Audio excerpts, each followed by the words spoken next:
I listened intently to Senator Sampson's comments, and I can well remember being involved here till August on a couple of occasions without a state budget in the past.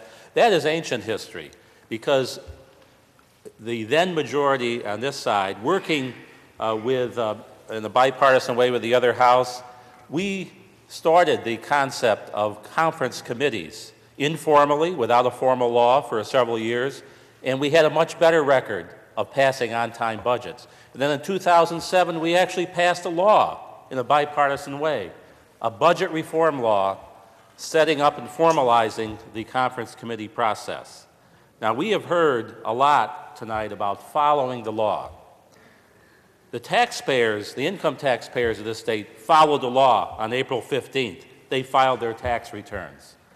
This week, the school boards across this state are going to follow the law and pass their local school board budgets without any idea what their school aid is going to be this year.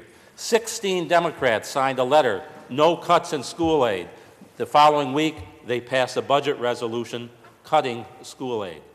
The school boards of our state are confused about what they should do this week because there's no budget in place. But they're going to follow the law and blindly pass their budgets without knowledge of the state aid. The contractors, that's been discussed very, very much tonight as well. They're out there off the job in most cases because they're not getting paid. Their workers are unemployed. So instead of following the law that we've heard from the Democrat side tonight, as we do every time an extender comes up, vague comments about closed-door meetings, weak appeals to the governor that go unanswered.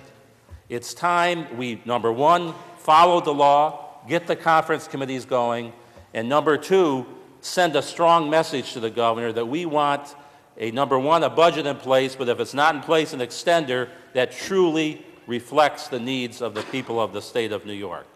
Because this extender before us, Madam President, to be germane, does not meet that criteria, I vote no.